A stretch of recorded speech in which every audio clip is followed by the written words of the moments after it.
በዚህ ምድር ላይ ባለ የህይወት ምልልሳችሁ ተጠንቀቁ፣ የበለጠ ተጠንቀቁ። ጌታችን እንደኖረ ጌታችን እንደተመላለሰ በወንጌል አልሰማችሁም? ስለ ጌታችን የተቀጠቀጠ ሸምበቆን አልሰበረ፣ የሚጤስን የጧፍን ክርም አላጠፋም ይላል። እንዴት በጭምትነት እንደኖረ።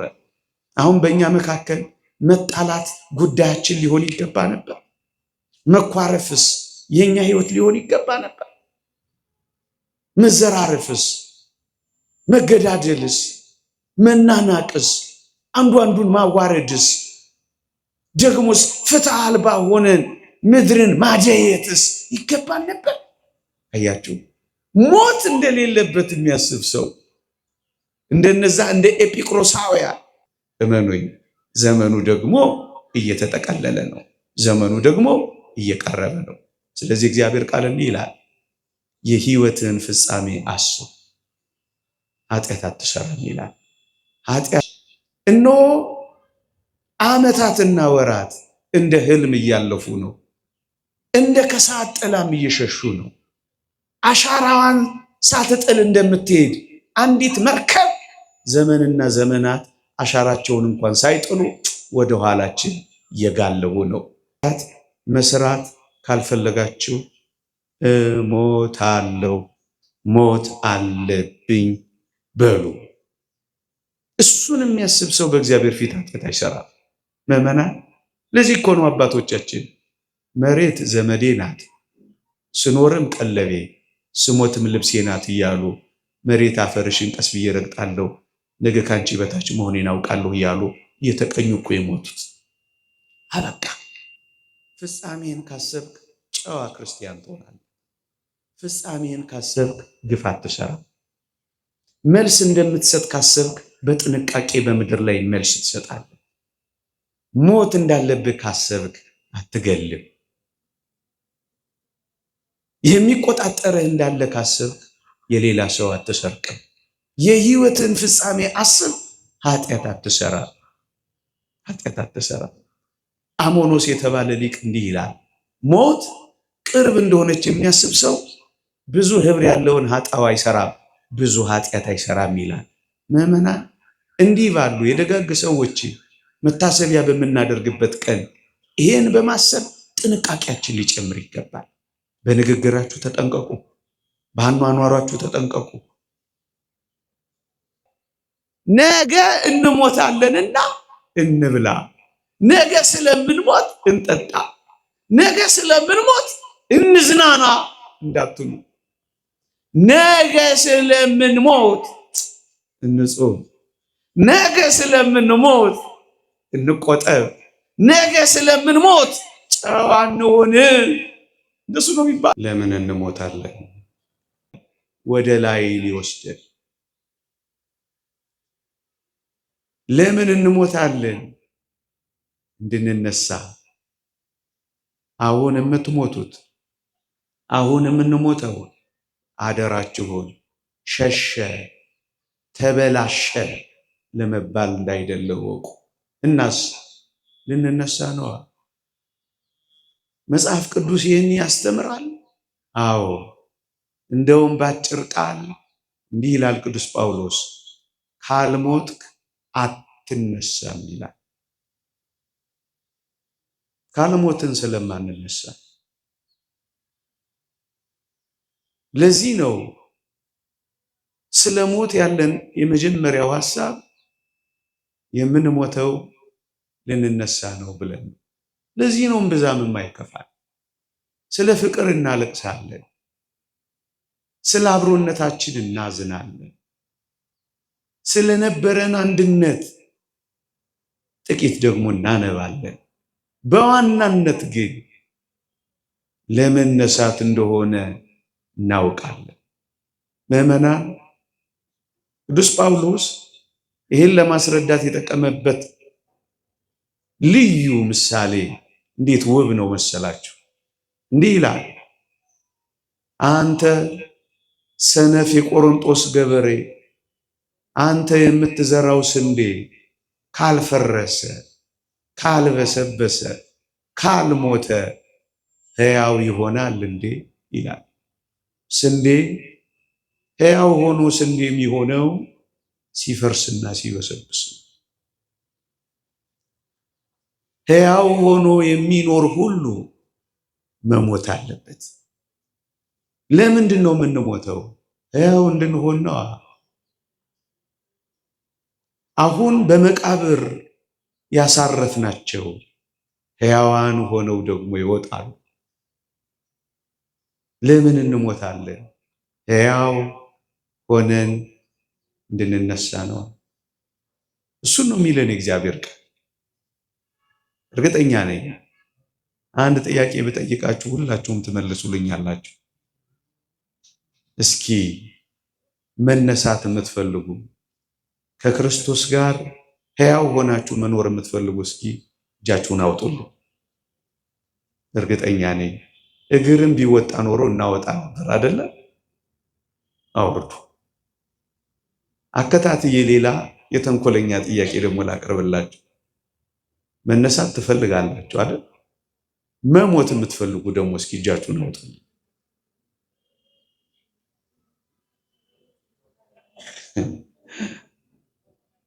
መነሳት የሚፈልግ መሞት የማይፈልግ ትውልድ እኮ ነው። እና በምን ልትነሱ ነው ካልሞታችሁ? እንዴት አይነት ብልጥነት ነው የያዛችሁ እናንተ? እየነገርኳችሁ ካልሞትን እኮ ምን አንልም። መነሳት እየፈለግን መሞት እየተነፋፈግን ይቻላል? ወዳጆቼ እንዲህ አይነት ብልጥነት አያዋጣም። የምንሞተው ልንነሳ ነው። ለመነሳት ምን እናደርጋለን? እንሞታለን። አሁን የምንሞተው ለመኖር ነው።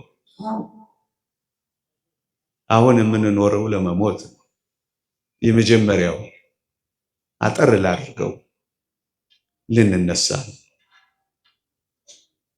አንድ ሁለተኛ ለምን እንሞታለን? የተወደዳችሁ ክርስቲያኖች አንድ ምሳሌ መስዬ ልቀጥል። አንዲት ሸክላ ሰሪ ገሏ ቢሰነጠቅ፣ አንዲት የሸክላ ባለሙያ ገሏ ቢሸረፍ በእርግጠኝነት ስትለስነው ወይም ስትጠግነው አይደለም የምትኖረው፣ አፍርሳ ነው የምትሰራው። ነው አይደለም? ነው። ይውላችሁ እግዚአብሔር በሞት በኩል በመቃብር በኩል እንድንፈርስ ለምን የፈለገ ይመስላችኋል? ምስጢሩ አንድ ብቻ ነው። አዲስ አድርጎ ሊሰራ ነው። ለምን እንሞታለን? በጣም ውብ አድርጎ ሊሰራ እግዚአብሔር፣ በጣም ምርጥ አድርጎ ሊሰራ እግዚአብሔር፣ በሞት በኩል ሊሰራን እግዚአብሔር ጥቂት በጥቂት ያፈርሰናል እግዚአብሔር። ለምን እንሞታለን? አዲስ አድርጎ እግዚአብሔር ሊሰራን ነው። ይህን እግዚአብሔር ቃል ይደግፋል። አዎ በሚገባ እንዲህ ይላል ቅዱስ ጳውሎስ፣ በውርደት እንዘራለን፣ በክብር እንነሳለን። በመበስበስ እንዘራለን፣ ባለመበስበስ እንነሳለን። በድካም እንዘራለን፣ በኃይል እንነሳለን ይላል። የከበሩ ዕቃዎች እንድንሆን እግዚአብሔር ያፈርሰናል። ወገኖቼ የእግዚአብሔርን ምስጢርና ጥበብ ተመልከቱ። እግዚአብሔር በሕይወታችን በፍጥረታችን ሁሉ አንድም ነገር ያለ ጥቅማችን አድርጎ አያውቅም። እግዚአብሔር መጥፎ የሚባለውን ነገር እንኳን ምናልባት የመጨረሻው ሞት ከሆነ እሱን ራሱ እግዚአብሔር አዲስ አድርጎ ሊሰራል ያመጣ። ይኸው እንዳነበብኩላችሁ ይኸውላችሁ እያብለጨለጭን የጌታችንን መልክ ይዘን እንደ መስታወት ክብሩን እያሳየን ለመነሳት ነው የምንፈርሰው። ምናልባት ሳጥን ውስጥ ስንገባ የተዋረድን ሊመስል ይችላል። አይደለም፣ በክብር ልንነሳ ነው የምንገባው። ደካማ የሆንን እንመስላለን። መላወስም ሲያቅተን አይደለም። ፍጻሜው እንደምናየው ተገንዞ ደክሞ መቀመጥ አይደለም፣ በኃይል መነሳት ነው። ታዲያ የክርስትና ብልጫው ምንድን ነው? ታዲያ ለምንድን ነው መንፈሳውያን ይሆን ነው? ታዲያ ጠባለ ኪዳን መሸለ ቁርባን ለምን ተገሰግሳላችሁ?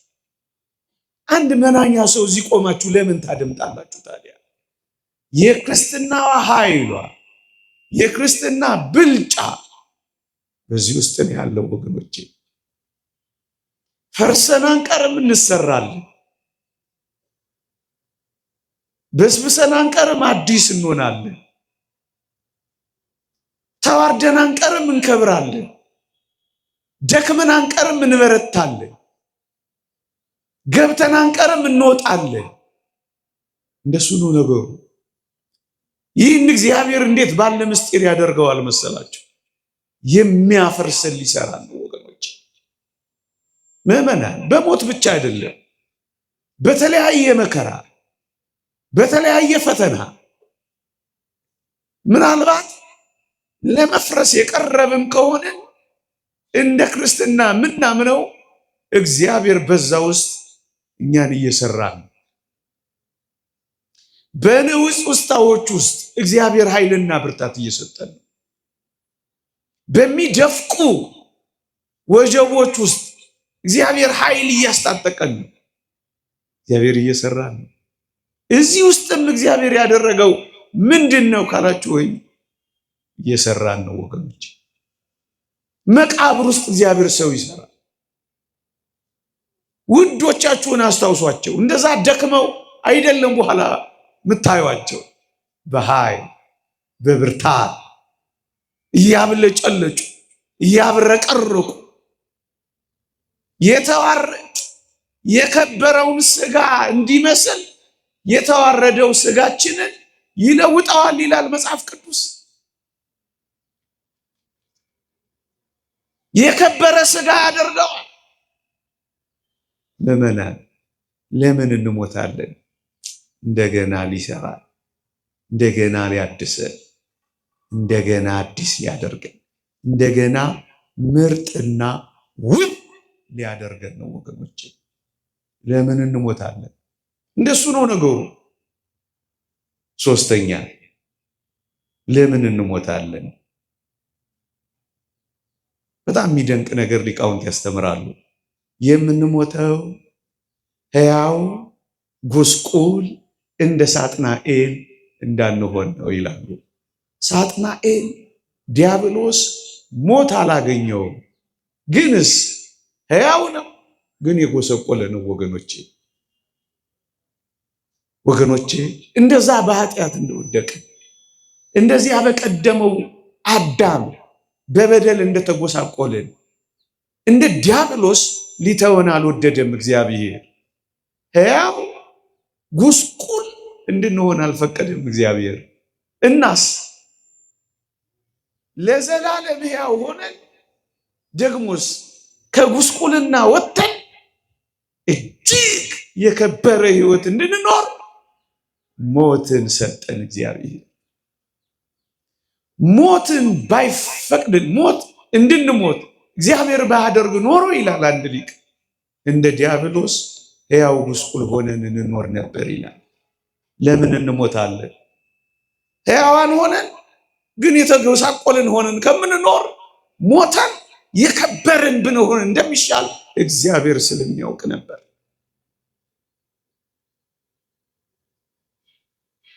ለመጎሳቆል አይደለም የምንሞተው። ምናልባት ሞትን ስታዩት ጉስቁልና ሊመስላችሁ ይችላል። አይደለም፣ የክብር መንገድ ነው የሆነው። ሕያው ጉስቁል እንደ ሳጥናኤል እንዳንሆን እግዚአብሔር ስለመረጠን ነው ወገኖች። ሳጥናኤል ሕያው ነው፣ ግን የሚያሳዝን ጉስቁል ነው። ብዙዎችን ወደ ጉስቁልና የሚመራ ነው። እና ለምንድን ነው እግዚአብሔር እንድንሞት የፈቀደው? ወይም የምንሞተው ለምንድን ነው? ትሞታለህ ያለው ለምንድን ነው? ሕያው ጉስቁል ከምንሆን ሞተን የከበርን ሆነን እንድንወጣ ነው። ይኸውም ለእኛ ጥቅም ነው ወገኖቼ። ለምን እንሞታለን? አራተኛ ባስልዮስ ዘቂሳርያ የተባለ አባት እንዲህ ይላል፣ ሰው ለዘላለም በኃጢአት እንዳይኖር የተሰጠ ስጦታ ነው ይላል። ወገኖቼ ጸጋ ነው ይለዋል ይህ አባት። ሰው ለዘላለም በኃጢአት እንዳይኖር፣ ጉስቁል ሆኖ እንዳይኖር፣ አሁን እንዳልኳችሁ እሱን የሚያብራራ ነው። ይሄ የተሰጠ ስጦታ ነው ይላል። ምዕመናን ሞት ባይኖር ኖሮ እቺ ምድር ምን ልትሆን እንደምትችል እስኪያስቧል። በወንጀል የተሞላች አትሆንም ነበር። በግፍ የተሞላች አትሆንም ነበር። እግዚአብሔር እሺ ፍትህ የት ጋ ይስጥ ወገኖቼ? ፍትህ የት ጋ ይገኝ ነበር? ሞት ባይኖር ኖሮ ጨካኞች እንደጨከኑ፣ ኃይለኞች እንደበረቱ፣ ወንጀለኞች በወንጀል እንደተራቀቁ፣ ጉልበተኞች በጉልበታቸው እንደደፈቁ፣ አታላዮች በማታለላቸው እንደሄዱ፣ ሌቦች እንደዘረፉ፣ አመንዝሮች ሳይደነግጡ፣ እንደዚሁ ምድር ፍትህ አታ እየተጎሳቆለች ልትኖር ይገባ ነበር ወገኖች። ፍትህ አያስፈልግም? እንደ አልዓዛር የኖሩ ሰዎች እረፍት አያስፈልጋቸው? ምድር ላይ የተበደሉ ሰዎች መካሳ አያስፈልጋቸው? ምድር ጀርባዋን የሰጠቻቸው ሰዎች እግዚአብሔር ፊቱን ሊሰጣቸው አይገባም? ፍትህ እንደታጣ ምድር ላይ መቅረት አለበት?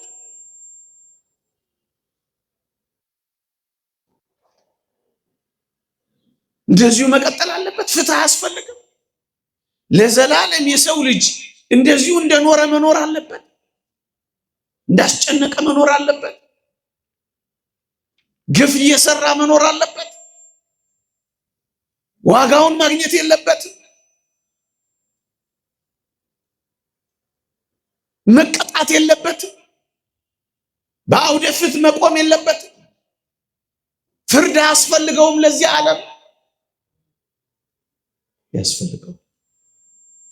ለጭምቶች ክብር፣ ለጨካኞችም ዋጋቸውን ሊቀበሉ ይገባል። እግዚአብሔር የፍትህ አምላክ ነው። ፍትህ ርት የሚያጸነው ደግሞ ከሞት በኋላ ባለው ህይወት ጥቂት ብዙ ጽድቅ ኖሯቸው ጥቂት ኃጢአት ያላቸው እዚህ ምድር ላይ ዋጋቸውን ጥቂት ይቀበላሉ፣ በዘላለም መንግስት ይከብራሉ። ብዙ ግፍ የሚሰሩ ጥቂት ደግሞ ምድራዊውን ነገር ይሰጣቸዋል እግዚአብሔር። ወዳጆቼ ሁሉንም ማለት አይደለም፣ በአብዛኛው የምድራዊ ምቾት ግን እኔና እናንተ ክርስቲያኖች ልንቀና ይገባል። እግዚአብሔር አንዳንዴ የሰማዩን ስለሚነፍቃቸው የምድሩን ደግሞ ጥቂት ይሰጣቸዋል። ምን ያስቀናቸዋል?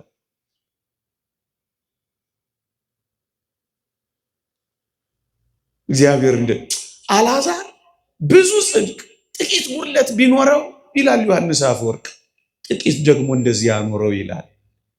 ለብዙ ጽድቃችን ክብር ጥቂት የሚያጎርለው በምድር ላይ እግዚአብሔር ካለው ይህን ምስጢር ተረድተን ማመስገን ነው። ለሚበልጠው ህይወት እያዘጋጀን ከሆነ ማድነቅ ነው። ግን እኔ የምፈልገው ሰው ለዘላለም በኃጢአት እንዳይኖር ማገት የለበትም እግዚአብሔር።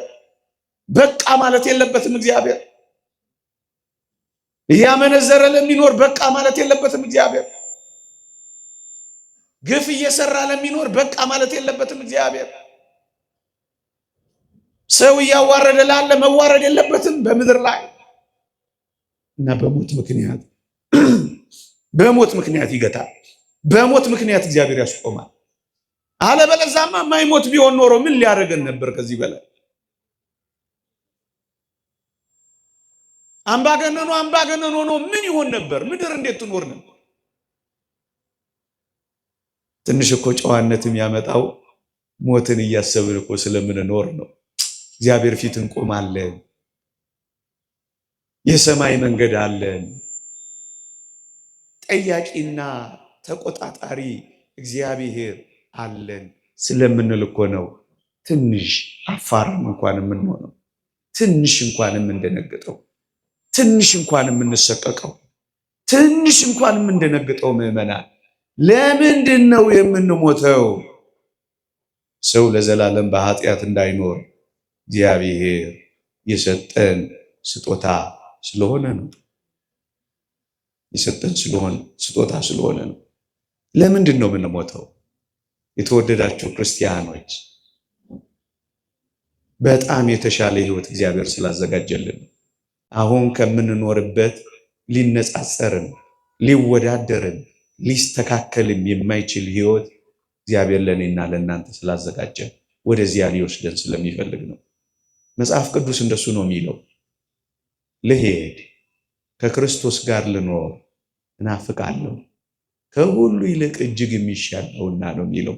የሚሻል አሁን ከምንኖረው ሕይወት ጋር የሚነጻጸር አይደለም። እግዚአብሔር በጣም የተሻለውን ስለሚያስብልን ነው። በሞት በኩል እግዚአብሔር የሚወስደን እጅግ ሊነገር የማይችል ቋንቋ የማይገልጠው ሕሊና የማይመረምረው ቅኔ የማይበቃው በመጻሕፍት ያልተጻፈ አዲስ በጣም የተሻለ ሕይወት ለእኔና ለእናንተ ስላዘጋጀ እሱን ነው የሚለው የእግዚአብሔር ቃል።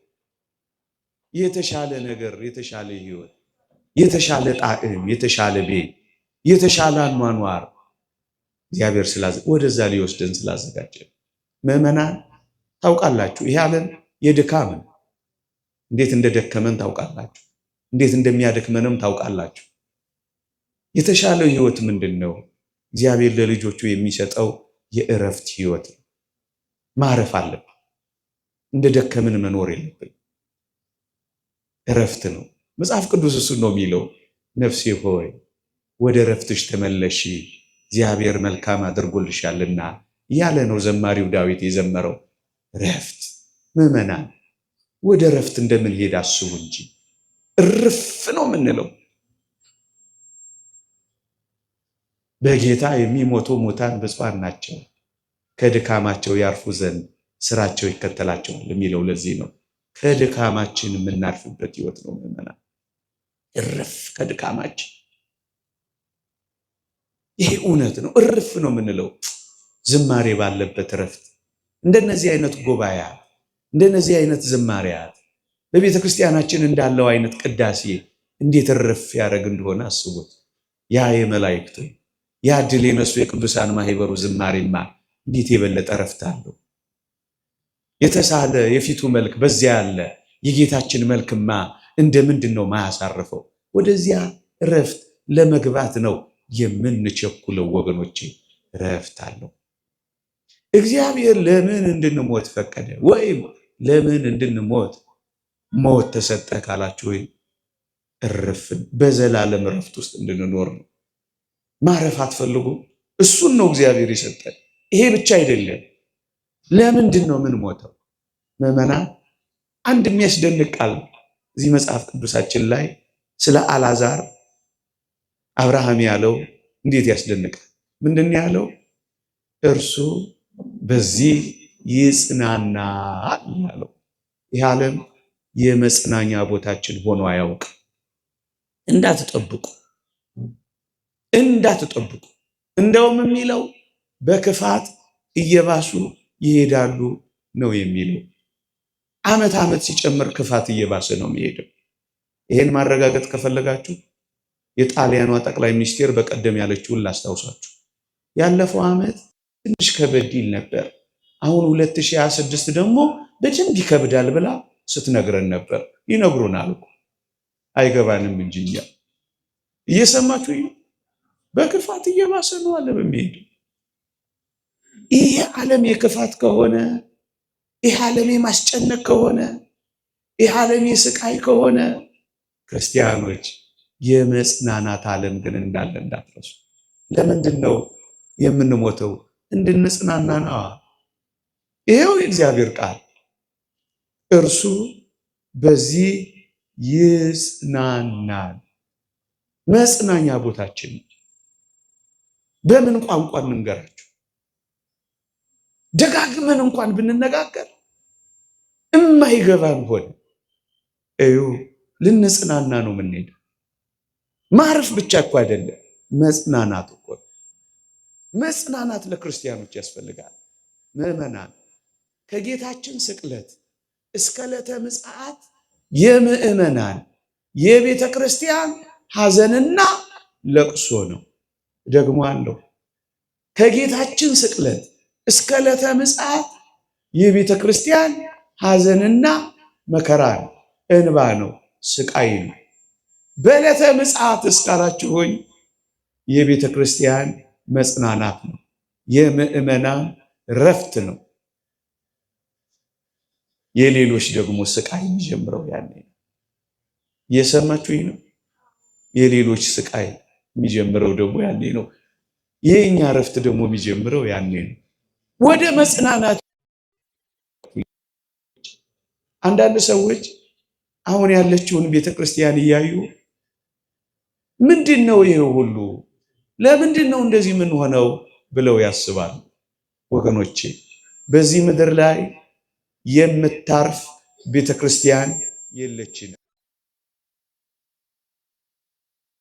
ሁሉም ነገር ስትር አይልም።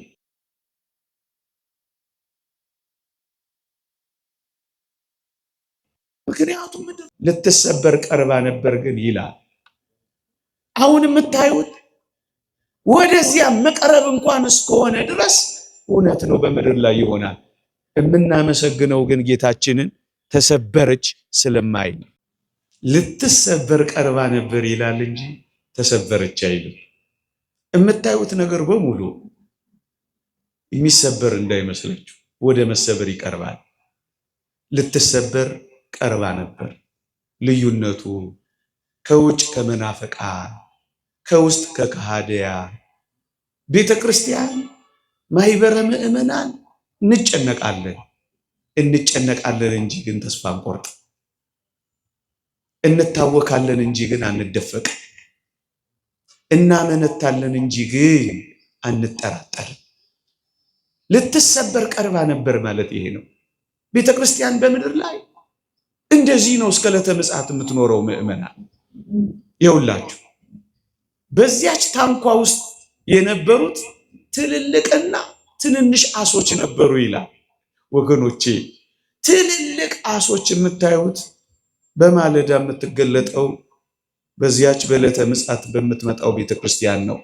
በዚህች ቤተክርስቲያን ግን እንደኔ አይነት ትንንሽ ኃጢአተኛም ታያላችሁ። ለምንድን ነው እንደዚህ የሚሆኑት? ነገሌ ትንንሽ አሶችም ትልልቅ አሶችም አሉ።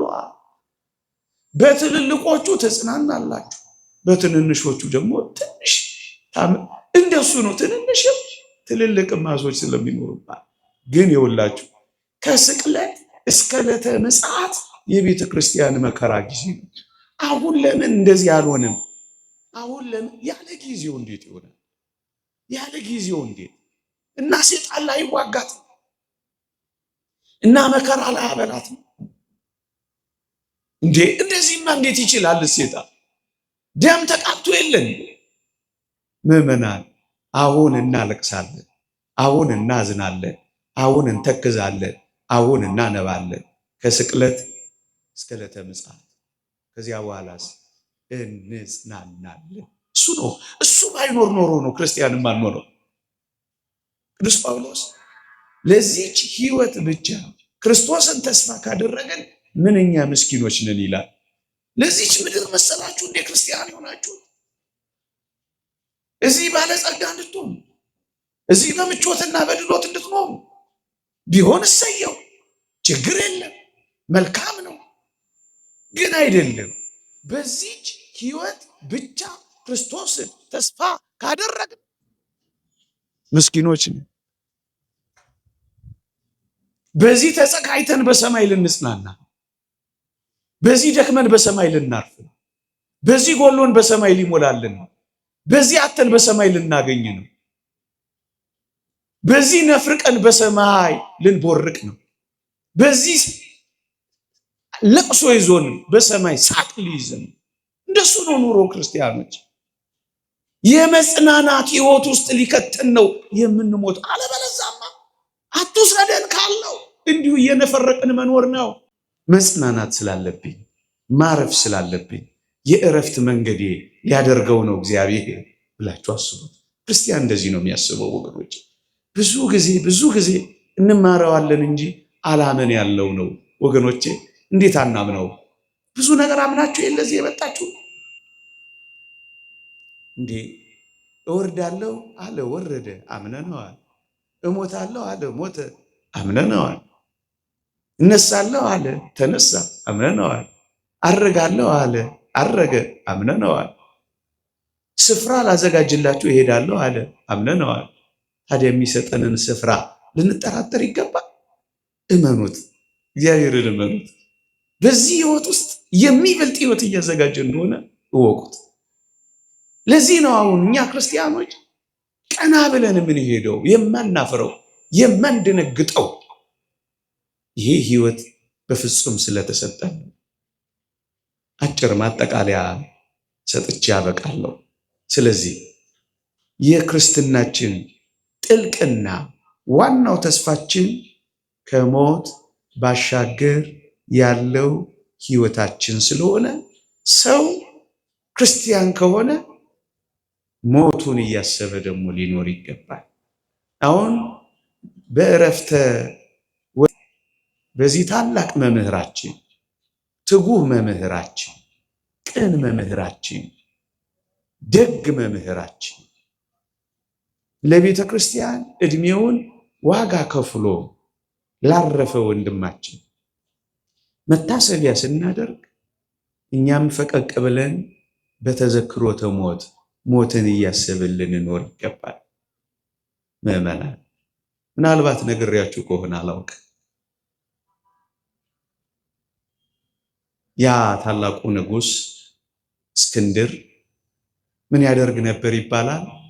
ጠዋት በማለዳ አንድ ባለሟል ካልጋው ሲነሳ ንጉሥ ሆይ 1000 ዓመት ንገስ፣ ግን እንዳትረሳ ትሞታለህ እንዲለው ቀጥሮት ነበር ይባላል። ስለዚህ ሞቱን እያሰበ ይውላል። ደግሞ ማታ ሲመጣ ንጉሥ ሆይ 1000 ዓመት ንገስ፣ ግን እንዳትረሳ ትሞታለህ ይለዋል። ሰው በተዘክሮተ ሞት በእግዚአብሔር ፊት ነፍሳችን እንደምትቆም፣ እግዚአብሔር እንደሚጠይቀን፣ እግዚአብሔር እንደሚቆጣጠረን፣ እግዚአብሔር ፊት እንደሚቆም ሰው ማሰብ መቻል አለበት። ጥንቃቄያችንና ትኩረታችን በአንድ ነገር ላይ ብቻ ያነጣጠረ ሊሆን ይገባል፣ ከዚህ ዓለም ስለመለየታችን። ይህን እያሰባችሁ ዋሉ እደሩ እያልኩ ህይወታችሁን አበላሹት እያልኩ አይደለም። ብሉ፣ ግን ደግሞ ብዙ ጾሙ። እረፍት አድርጉ፣ ግን ደግሞ ትጉ። ስሩ፣ ግን ደግሞ እንደምትሞቱ አስቡ። ኑሩ፣ አንድ ቀን ግን ከዚህ ዓለም እንደምንለይ አትርሱ። እንደሱ ማለት ነው ትኩረታችን። ይሄ ዓለም ለመዘጋጃነት ብቻ ነው የተሰጠን፣ ለመስሪያነት ብቻ ነው የተሰጠን፣ ለመሸጋገሪያነት ብቻ ነው የተሰጠን። ይሄ ዓለም ትኩረታችን ሁሉ እዚህ ዓለም ላይ ማድረግ የለብንም። እንውለድ፣ እንክበድ፣ እንዳር፣ እንኳን፣ እንስራ፣ እንበልጽግ፣ ግድ የለም። በዋናነት ግን ትኩረታችን እዚህ ዓለም ላይ ሊሆን አይገባም። እንደ ጥላ ያልፋል። በፍጥነት እየቀዘፈች ወደቧ ማረፍ ነው የምትፈልገው። ምዕመናን፣ እደግመዋለሁ፣ እንቁ የያዘችው ታንኳ ማዕበልና ነፋሳት ተነስተው እንቁን እስክታጣ ድረስ እዚያ ባህር ውስጥ እስኪደፍቃት ማዕበሉ ላይ መቆየት አትፈልግም። ንጽህናውን እንዳይደፍቅበት ነዋ። ንጽህናውን በርኩሰት የሚደፍቅበት፣ ሃይማኖቱን በጥርጥር ባህር ውስጥ የሚጥልበት ከሆነ ቶሎ መሄድ ይፈልጋል። ምዕመናን፣ ይሄን ስነግራችሁ እያዘንኩት በቅርብ ጊዜ በሚቀጥሉት ዘመናት ሲሆን በውድ ካልሆነ በግድ የሚያስጨንቅ ዘመን ይመጣል። መጽሐፍ ቅዱስ ነው የተናገረው። የሚያስጨንቅ ዘመን እንዲመጣ ይሄን ወቁ ይላል እግዚአብሔር ቃል። በተአምራትና በምልክቶች አታሎ በድንቆች ማርኮ የሚያሳምን ይመጣል። ወጀቡና ሀብሎ እኮ ከባድ እኮ ነው ምዕመናን። ካልሆነስ እንደዚህ አስወድዶ እንደዚህ አስለምዶ ይሞክራል፣ ብዙዎችንም ያታልላል። ክርስቶስ ከእንግዲህ በድንቆችና በምልክቶች አይደለም የሚመጣው፣ ለፍርድ ነው የሚመጣው። ሐሳዊው መሲህ ግን ሰሞኑን የእስራኤሉ ጠቅላይ ሚኒስትር እንደተናገሩት መሲሐችን ይመጣል እንዳሉት በተአምራትና በድንቆች የሚመጣው መሲሐቸው ግን ኢየሱስ ክርስቶስ አይደለም። እንግዲህ ምን ያክል ሊያስጨንቅ እንደሚችል እዩት።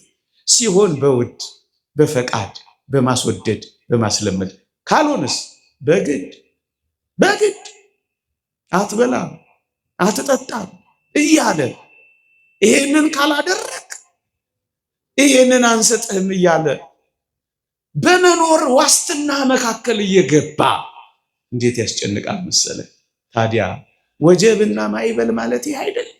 መኖሪያ እያሳጣ አፍ ላይ የምትቀምሰው የምትልሰው እየነፈገ ዋሻ ፍርክታ ላይ እንዳታርፍ እንኳን እያባረረ የሚኖር ከሆነ ወጀብና ማዕበል ይሄ አይደለም? ታዲያ በዚህ ውስጥ መቆየት የምትፈልግ ክርስቲያናዊት ነፍሴቷ ነች። ወደ ሄዳ ማረፍ አትፈልግም። ምዕመናን የተዘረጉ ማሳረፊያ እጆች አሉ። ታስታውሳላችሁ? ኖህ ቁራውንም ርግቡንም ሲልክ እጆቹን በመስኮቱ አውጥቶ ሊያሳርፋቸው ፈቅዶ ነበረ። ቁራ ማረፍ አልፈለገም። የሞተውንም ምናምኑንም እየበላ እዚያ መንከራተት ጀመረ። ርግቢቱ ግን ለእግሮቿ ማሳረፊያ እዚያ ስላጣች ለእግሮቿ ማሳረፊያ ከኖህ እጆች በቀር የት ትገሰግሳለች? ናም ከፍ አድርጌ ይሄንን ቃል ልናገር። ከጌታችን ችንካር ከበሳው የቁስሎቹ እጅ ሌላ ለኔና ለእናንተ ማረፊያ እዚህ ዓለም ላይ አለ? ምን ላይ ታርፋላችሁ ክርስቲያኖች? ከጌታችን እጆች በቀር ምን ወደብ አለን ወገኖቼ? ማን ሊያሳርፍ ትፈልጋለህ? እዚህ ዓለም ላይ አንድ ማረፊያ አለን፣ የጸጥታ ወደብ። ወደዚያ ልንገሰግስ ይገባል። የክርስቶስ እጆች ተዘርግተዋል። እነዚያ የቆሰሉ እጆች፣ እነዚያ የደሙ እጆች፣ እነዚያ የተበሱ እጆች ርግቢቱን እንዳሳረፋት ኖህ እኔና እናንተን ለማሳረፍ ተዘርግተዋል። ማን ይሆን? እዚህ ዓለም ላይማ አላርፍም፣ እዚህ ዓለም ላይማ ረፍት የለኝም፣ ረፍቴ አምላኬ ነው ብላ የምትገሰግስ ነፍስ ምንኛ የታደለች ናት። ማዕበሉ እንዳያሰጥማት፣ ወጀቡ እንዳያናውጣት፣ ሃይማኖቷን፣ ክርስትናዋን፣ ንጽህናዋን፣ ጸጋዋን እንዳይደፍቅባት የምትገሰግስ ነፍስ እንደሱ ነው ወገኖቼ። አውግስጢኖስ እንደተናገረው ነፍሳችን ካንተ በቀር ሌላ ማረፊያ የላትም እንዳለው። ምን ማረፊያ አላት? ምን መተከዣ አላት? ምን መመርኮዣ አላት? ምን መተንፈሻ አላት? ምን መሞረቂያ አላት? ከዚህ እጆች በቀር ምን አላት? ለዚህ ነው ወደ ረፍት ወደባችን ልንገሰግስ ይገባል። በዚህ ዘመን በተለይ ደስ በማሰኙ ወራት፣ የሚሰሙት ነገሮች በሚሰቀጥጡበት ወራት፣ በረቂቅ መንገድ ልናስበው ከምንችለው በላይ ዓለም ሊፈትነን በተዘጋጀበት ወራት ኃይላችን አንተ ነህ፣ ብርታታችን አንተ ነህ፣ መሸሸጊያችን አንተ ነህ፣ ማረፊያችን አንተ ነህ፣ ጉልበታችን አንተ ነህ፣ መደበቂያችን አንተ ነህ፣ መጽናኛችን አንተ ነህ፣ ምርኩዛችን አንተ ነህ፣ ተስፋችን አንተ ነህ፣ መደበቂያችን አንተ ነህ። እሱ ነው የሚያስፈልገን። ሌላ ምን ማረፊያ አለ? እንኳን እኛ ምንም የሌለን ያላቸው እንኳን ማረፊያ አይኖራቸው፣ ያላቸው እንኳን መጠጊያቸው አይኖራቸው።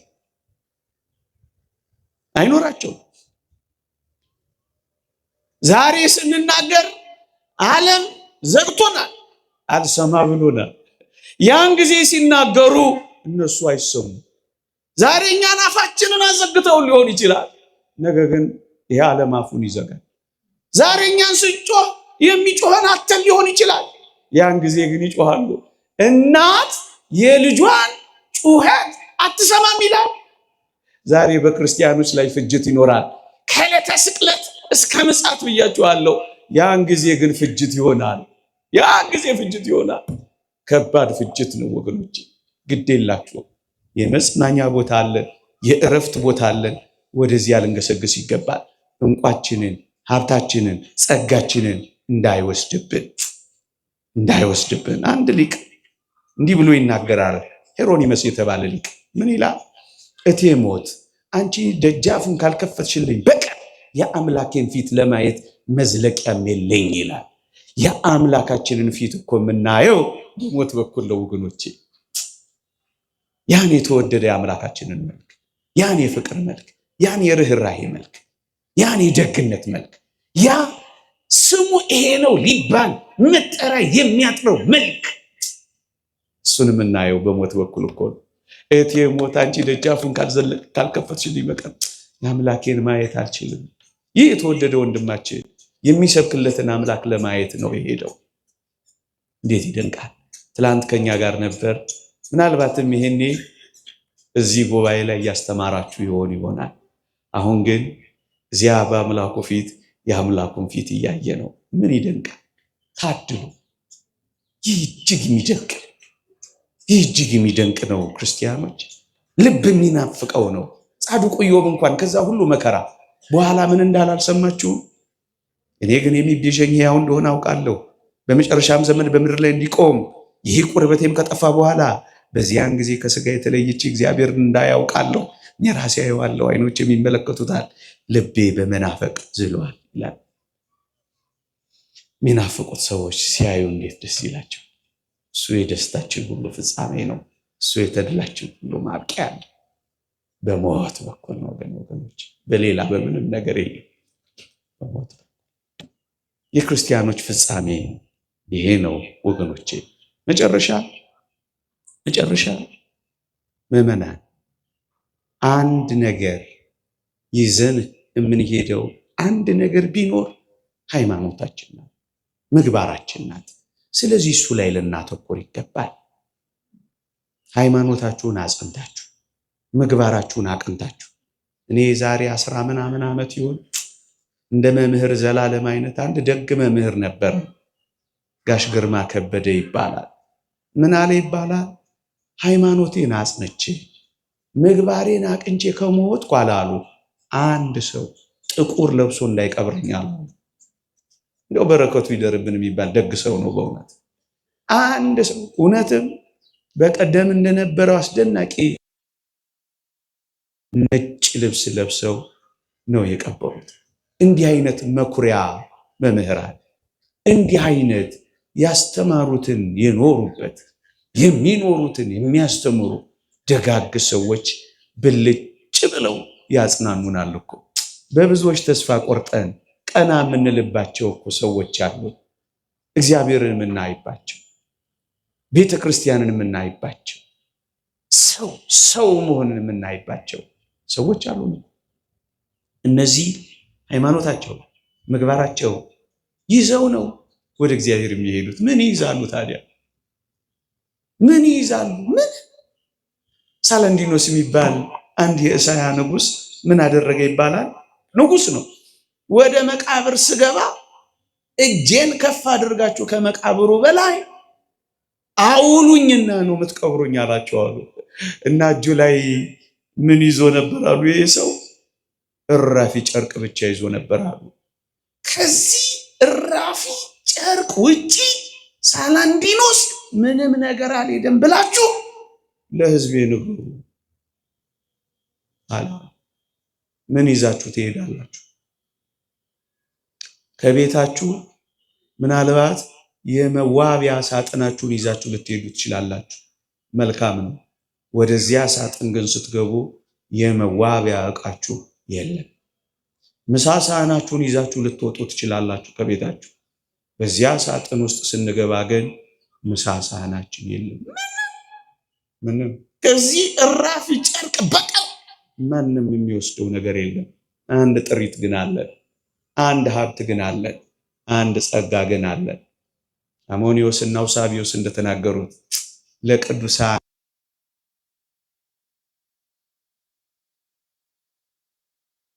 ክርስቶስ ብቻ ነው እንዳሉ ይሄን ሀብታችንን ለመያዝ ተሻሙ።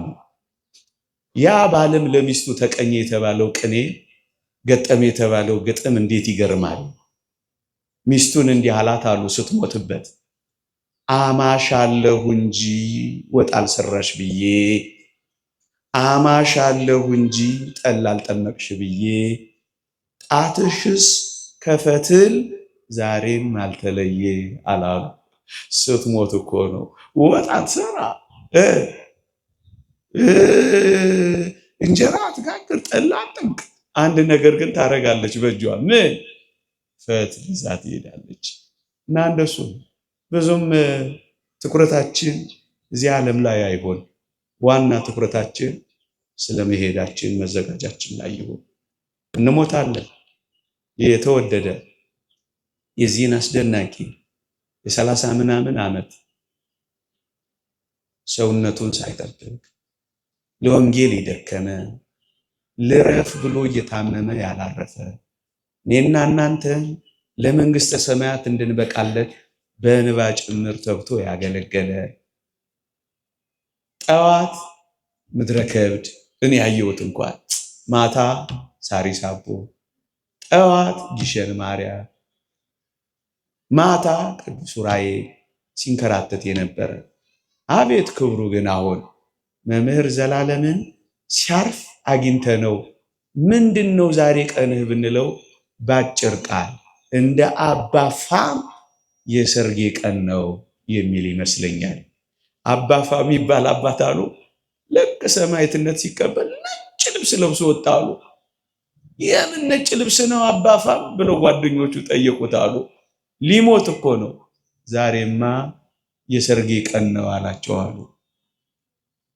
እና መምህር ዘላለምም እንደዛ ነበር የሚለን ብዬ አስባለሁ። የሰርጌ ቀን ነው። ብቻኛ መሞታችን አይቀር፣ ግን የምር ለዘላለም ሕይወት እንዘጋጅ። እንቋችንን ሳንጥል እንሂድ። ያቆየን፣ ይጠብቀን፣ አጽራረ ቤተ ክርስቲያንን ያስታክስልን፣ በሃይማኖት በምግባር ያጽናን። እኛም ደግሞ በነጭ አሜን አሜን አሜን።